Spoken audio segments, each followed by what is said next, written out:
Hey, we tried it once, it didn't work. Why would I even try AI?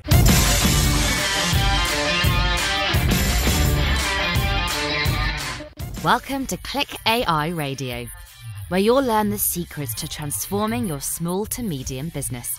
Grant has been helping businesses transform using technology for over 30 years. Advanced technologies like artificial intelligence have been available only to large companies and advanced technical teams. Grant will discuss how you can use to leverage AI and other technologies to grow your small to medium business. As a gift, Grant is offering his ebook, AI for Sales Growth, at clickairadio.com. Now, here's your host and BizTech geek, Grant Larson. Hey, this is Grant. Thank you for joining in this episode. So, okay, we tried it once. It didn't work. Why would I even try AI? Well, it turns out the global artificial intelligence market, I think Market Insight Report estimated it to be, I think it topped $40 billion in 2020. And that's cumulative or compound annual growth rate at 43%. That's pretty amazing.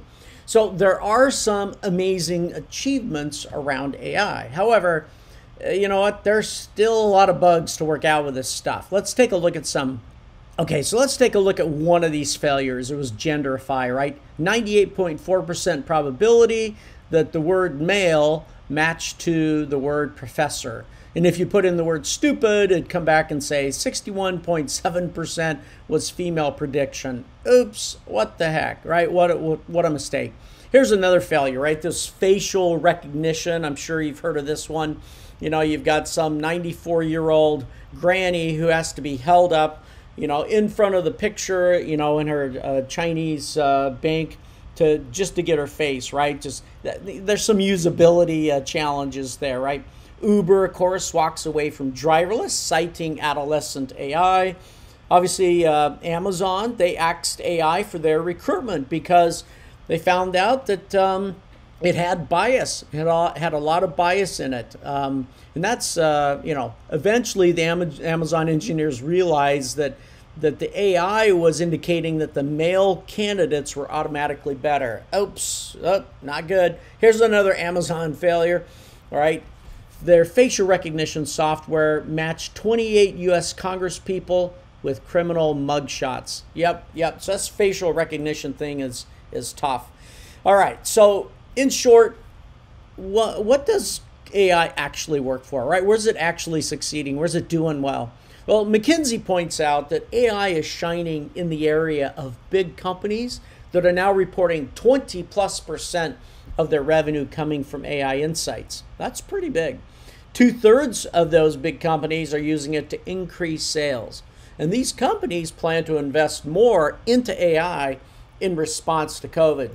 So that's a success story. Seems like a lot of these facial recognition things, heck, I think even IBM was applying it, you know, in some of the cancer use cases, right, with their Watson technology. And the doctors rejected it, claiming it was giving some really bad advice. So the areas where it tends to do better is when it comes to the area of sales and sales planning. Now, the question is how do you identify the best AI project? What does that look like?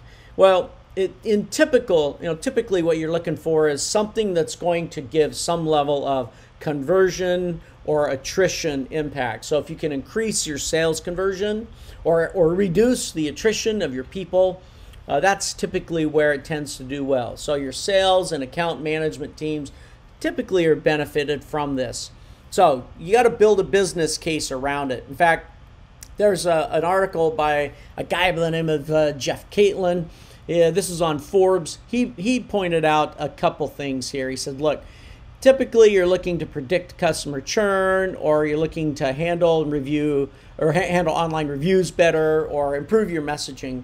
But the bottom line is you're really going to build out a business case for AI, much like you would other business cases. What does it take for me to put into this? What's the effort? And then can I get something out of it? And the place that the large companies tend to be getting some traction with it is in this sales improvement area. So 3 things here. Number 1, AI has been bringing positive impact to sales and supply chain use cases. Number 2, identify which sales or supply chain problem areas that you're going to focus on. And then number 3, of course, as an SMB, don't go build this out yourself. It's too costly. It takes too long to turn it around.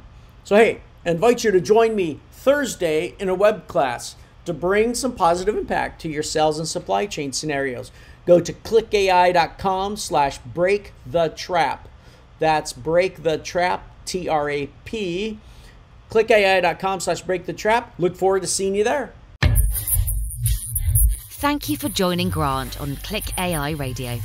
Don't forget to subscribe and leave feedback. And remember to download your free ebook. Visit clickairadio.com now.